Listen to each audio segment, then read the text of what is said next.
program. Do you get to go travel around while you're here, or have you just been students by mostly? The places I visit up to Yeah. now? Have you, like, since you got, when did you get here? It's 2 months now. Okay. Yeah. Have you been able to travel around Yeah, Wisconsin? I've been in Arizona. I had like orientation there. Then I came here and they would go to Washington. Once more. Oh,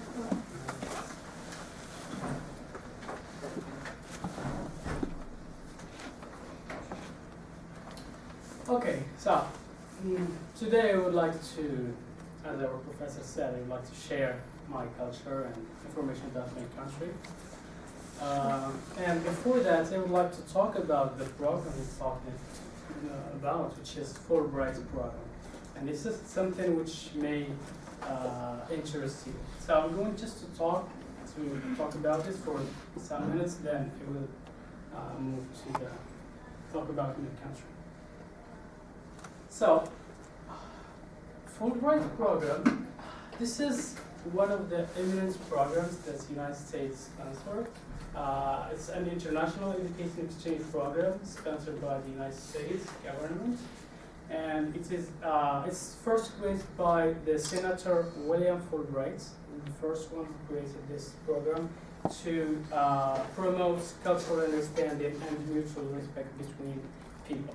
So, the students from the United States can go to other countries and study the language and can experience the culture. And of course, other students from many other countries and educators can come to the United States and study the language, improve their English skills, and in the same time, either teach the language as this program that I'm in, or embark in research like technology or science and so on. So this is, in this program there are many programs that I think any student or educator can find something that may concern him. For example, this program that I came in is called FLTA, which is Foreign Language Teaching Assistance. There are I think 32 languages are represented in this program.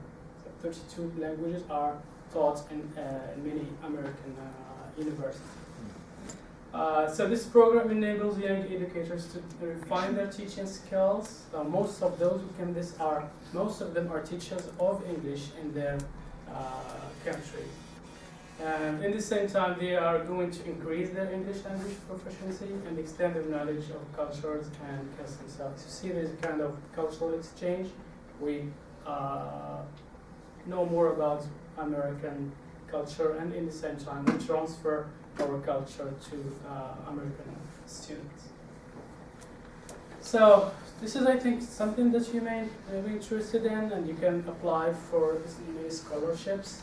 Here I have some just useful links that you can, here you can find many grants and scholarships that you can interest you or may interest your students in the future.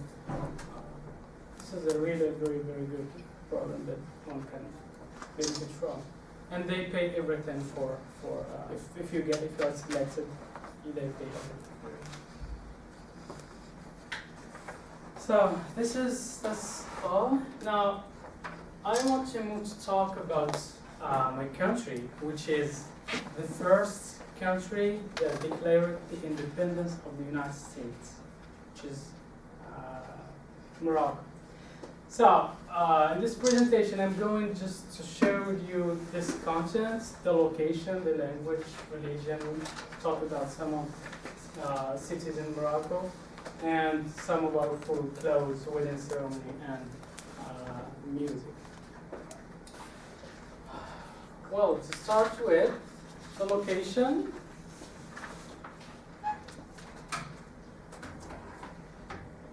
So Morocco is the northern Africa bordering the North Atlantic Ocean and the Mediterranean Sea.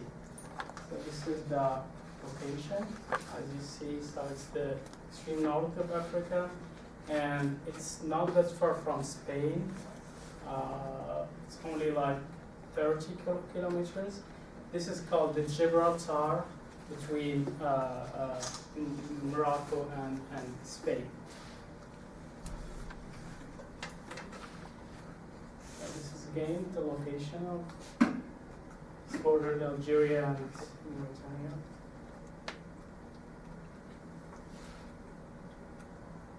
Okay, religion.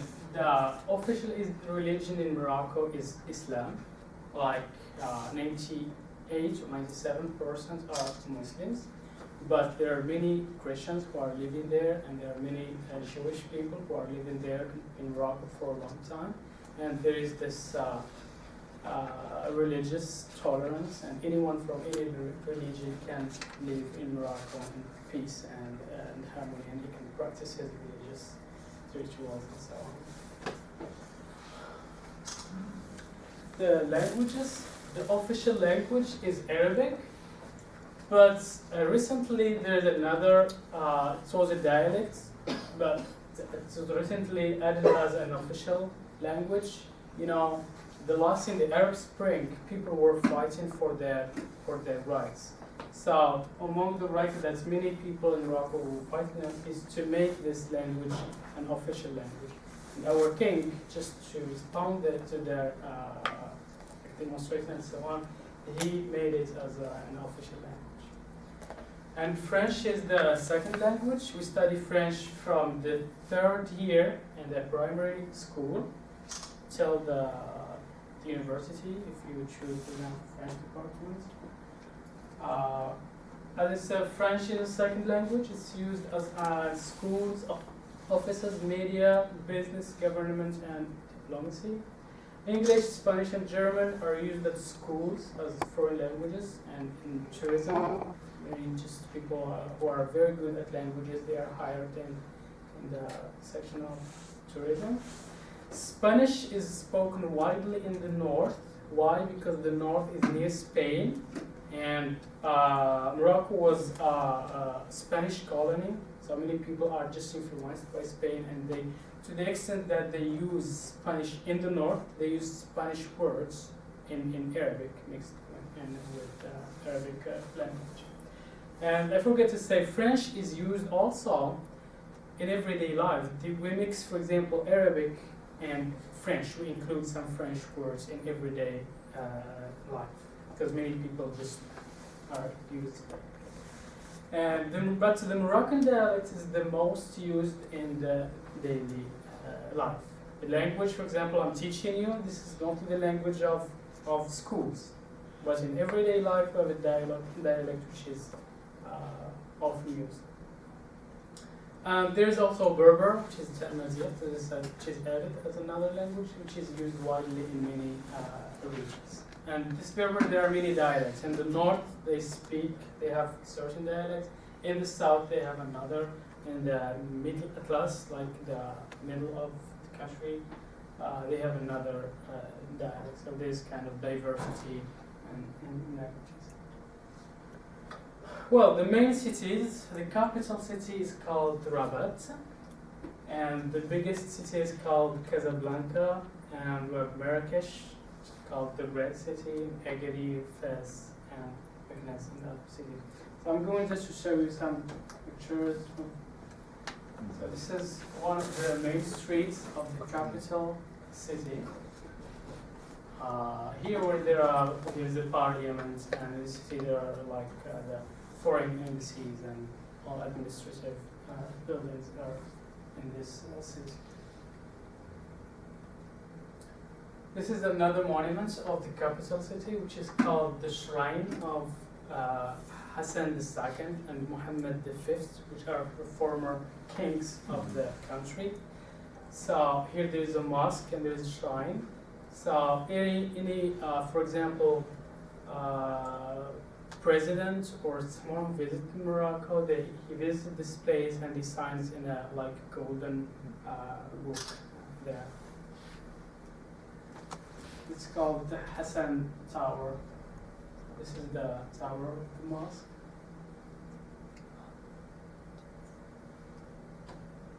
This is another view.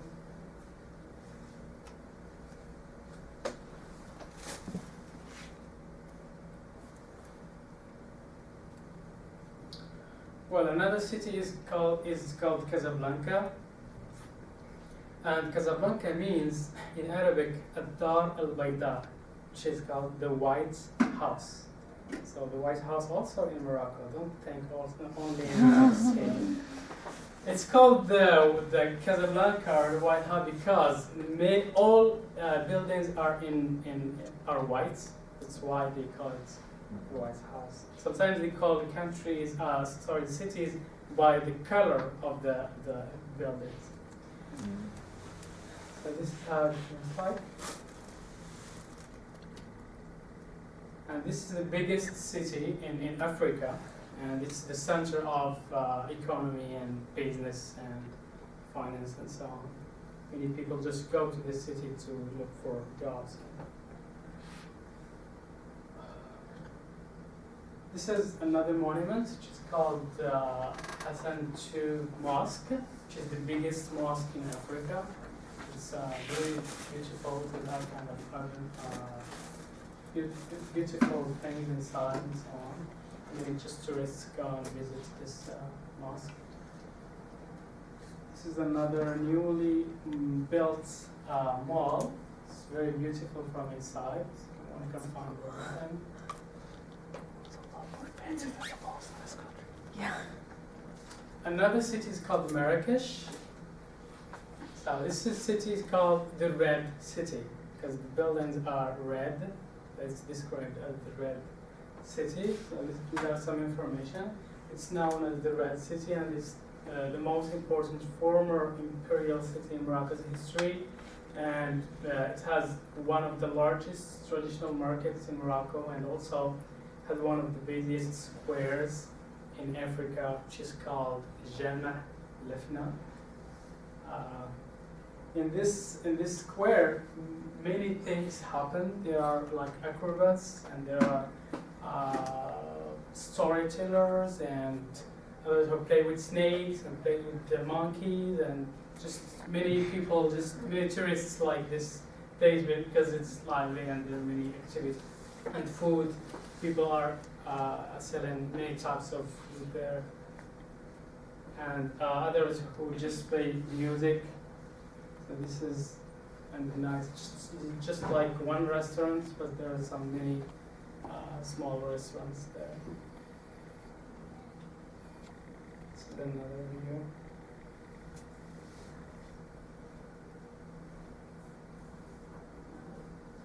So those are playing with snakes and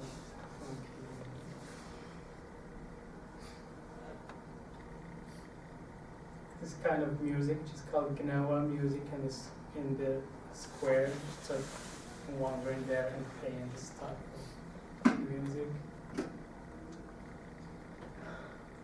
This is another monument, which is called El Menara Space, which is a kind of beautiful gardens there that people go in the weekend just to spend the weekend there to enjoy their time. Okay, let's move to the Moroccan food. Actually, there are many types of Moroccan food, and it is known worldwide to the extent that I came here and go to the depot to have my meal plan, and I found Moroccan food there. I was surprised that Moroccan couscous mainly is there. This is the Moroccan couscous. Even though it does not taste the same as the Moroccan we have, but it's good to have it here. So this is one of the main dishes in Morocco. We eat it on Friday for lunch, and there's like you see vegetable and meat and like meat or chicken. We eat it, let's say, after the Friday prayer. We just go home and for sure we'll have breakfast, couscous. And as I want to say that we eat it like this. This is, for example, a family. So in Morocco there are like extended families, and we have like this social. So for lunch or dinner, we have to gather and have lunch or dinner together. So this is one of the differences between Morocco and United States. Here, everyone has his own sandwiches in class or elsewhere. This is something that maybe surprised me because it's kind of different. Yeah. So we eat it with spoons, and our parents and grandparents sometimes they use just their hands, and because they are used to that. But new generation do not do that. Another type of food is called tea. It's a kind of mint tea that Moroccans consume a lot. So that's some information. Tea occupies a very important place in Moroccan culture. Morocco is one of the biggest tea importers of the world. And mint tea is a green tea with mint leaves. And it isn't just a drink in Morocco, it is a sign of hospitality, friendship, and tradition. Because whenever you meet someone, his friend or family member, or just someone who you get to know, you invite him for a cup of tea in your house. So this is why it is a sign of hospitality and friendship. This is how we pour tea. Well, a very hot tea, not like you have the iced tea, isn't it? This is a kind of difference. Okay, another type of food is called tagine, which is made of pottery. It's called pottery. So it's made of pottery, and it can have like meat or chicken and olives and vegetables and so on. Is it about eggs? Is it? Eggs, yeah. This is like beef and eggs on it. So there are different kinds Of that? tagines, yeah. It can be prepared in different ways, either with chicken and lemon, olives, and so on. So the or with tagine meat itself is and just a prawns. dish, right? I mean, the tagine is the dish that you use to cook with, right? Yes. Yes. Yes. Yeah. Yeah.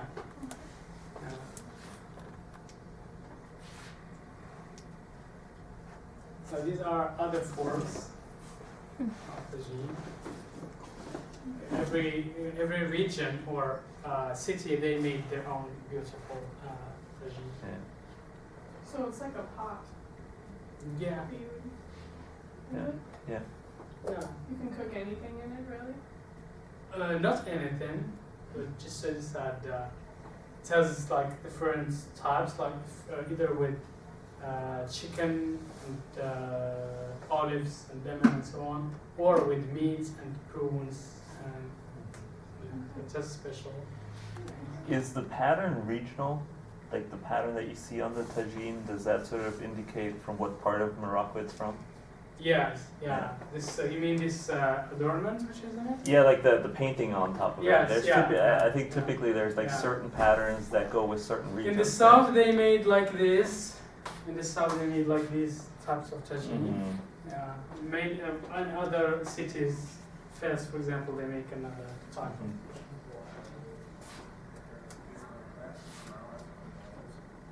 So these are the components, often combine lamb, fish, or chicken with a mixture of ingredients and spices, olives, vegetables, spices, prunes, with fresh or preserved meat. This is mostly what it contains. Okay, here let's move to Moroccan clothes. These are some of the Moroccan clothes. For example, clothes that I'm wearing now. We wear them, for example, in religious occasions. For example, on Friday we go to the mosque. Many people just dress like this and go to the mosque. Or you are invited in a wedding or party or something like that. Here with my friends in Istanbul, just representing my country and wearing our national clothes. These are, for example, in the south.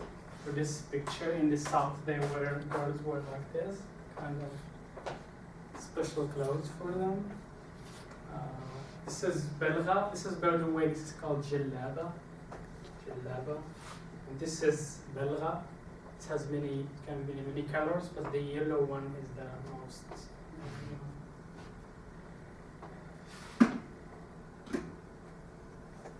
So these are some examples of women's clothes. This one in the middle is called kaftan. It is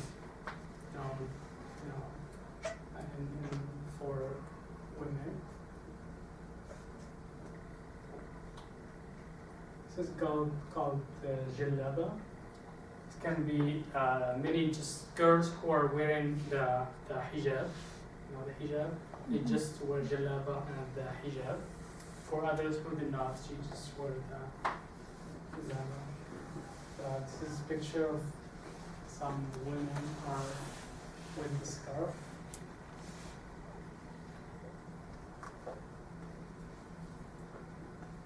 The Moroccan kaftan refers to the Moroccan garment that looks like a jellaba but without a hood. And it, like other garments, it has kind of throw chains over the ears. These are just some samples. Is that English word too? These are the types of clothes. It's In a the German south word. of Morocco, they wear these types of clothes there. That's the scarf that you always have. What? Yeah. That's your soccer scarf. Which one? The one that you wear, that's your soccer scarf. Yeah.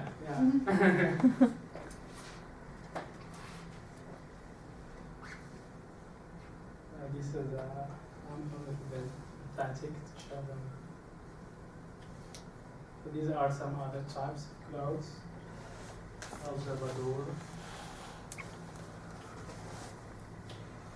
So let's move to the wedding ceremony. The marriage celebration includes several well-organized ceremonies that can last from 3 to a week sometimes.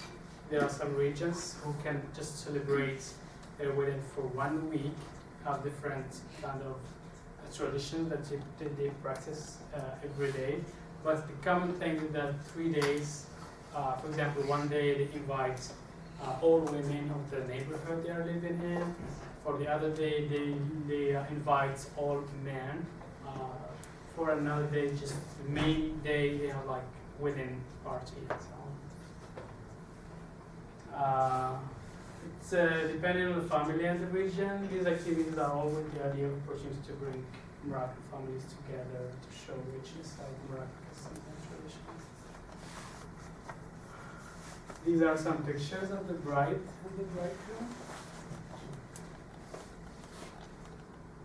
Would you like to see sample of my wedding? Yes. So this is henna that the girls made. Meaning you didn't have that? What? You didn't have that on your feet and your hands? No. Normally they do, but I didn't accept it because I don't like it. It's mostly for girls, that's why. But some men do have it. Yes, Okay. they do. Yeah. So these are pictures from my wedding. I did not forget to say that we wear in the main day.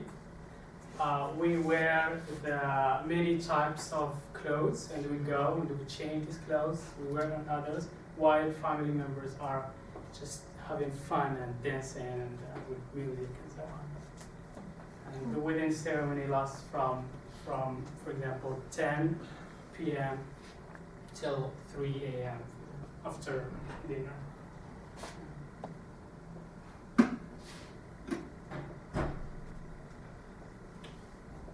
Okay, this is how they carry the wife and the bride, while music event they carry.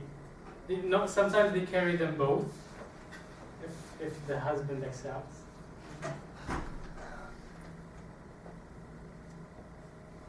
This is type of for Morocco, not for other countries.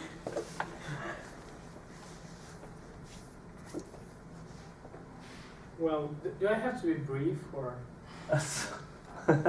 Okay, sorry if I'm so long. I have just Okay.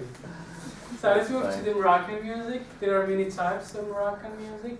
First one is called Andalusian music. and it comes from Andalus or Andalusia in Spain. It is a mixture of Arab and Spanish music, which is sung in classical Arabic and not the Moroccan dialect. And it makes use of many musical instruments, such as the violin, flute, and many others. These are some pictures.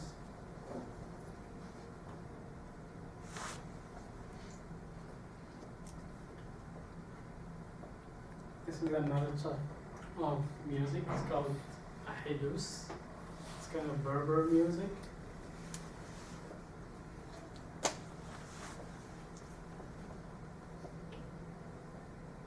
Is Berber already, is it also a written language or just the spoken language? Yeah, recently they make it Recently, written. Yeah, okay. but for a long time it wasn't. Yeah.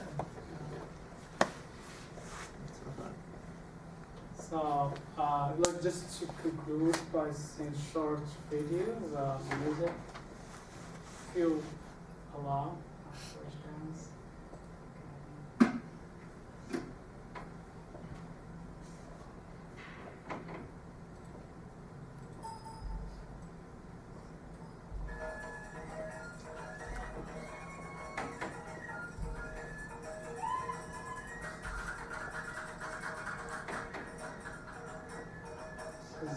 Kind of dance in the south of Morocco called Ahwash.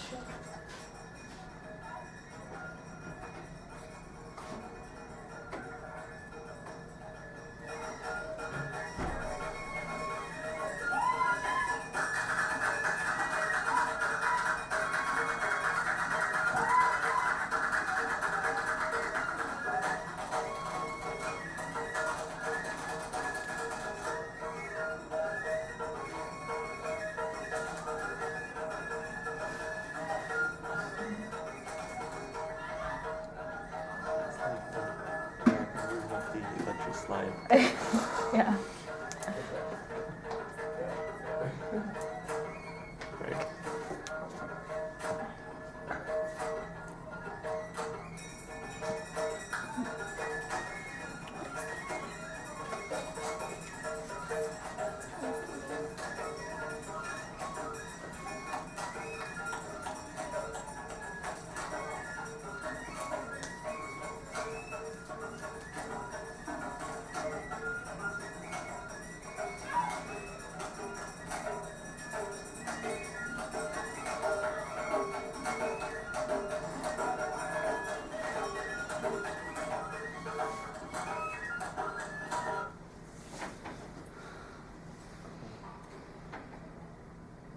I think that's all. There are many types of music, but I think the time is not allowed to have all of these. So thank you very much, and if you have any questions. That's fine. Yeah. Will you just speak like one sentence for us, or like something in Arabic? Sorry, what do we do? You just randomly talk to us in Arabic. Say a sentence. I just want to hear your thoughts. You want me to hear something in Arabic? Do you want? Yeah, You want to hear something? Mhm. السلام عليكم. وعليكم السلام. كيف حالك؟ كيف حالك؟ كيف حالك? It means how are you? Say أنا بخير. أنا بخير. كيف العائلة؟ الحمد لله كل شيء بخير كل شيء تمام. Say how are you? How's your family? I hope everything is okay. And by the way, we always say Alhamdulillah. Yes. Say Alhamdulillah, which means thanks to God. If anything, for example, someone asks you, how are you? If you are sick or if you are good, you have to say, how are you? Or you have to say Alhamdulillah. So you have to thank God for everything. You see?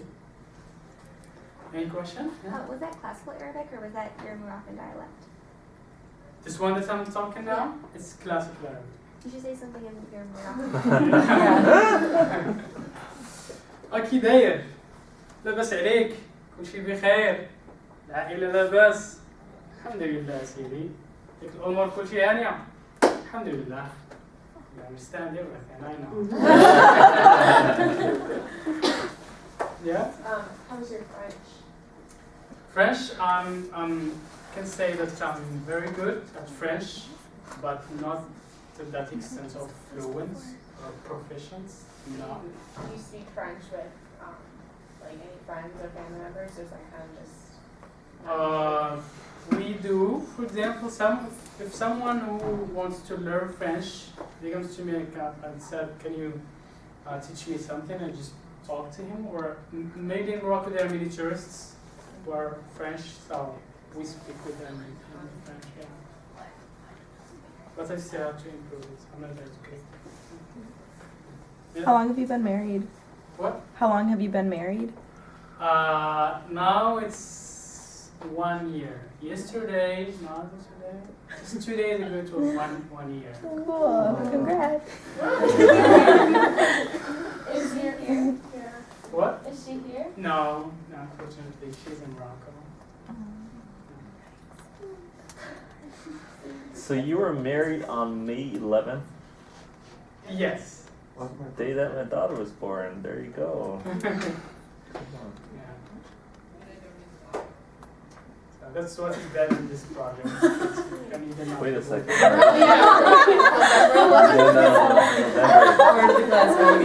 Right, like you looked at me and then I'm like, oh, I just said something that. Yeah, you're right. Well, any other You like- question? Yeah. So how many languages do you speak? I speak Arabic and some Tamazight because I was not born in the Tamazight area, and Be frustrated when you English, hear that. French, and some German that I'm improving. Oh, now he reveals it. Ah, good one. Yeah. What about Spanish? No. You were born in Yes. really that In very in an area we don't use Spanish. Yeah. That's why. So is French still an official language in Morocco? Not official. It's not official. Second. Okay. It's the second. But it's used in business. Yes, it is. Cool. Yeah. Thank you. Who's seen the movie Castle?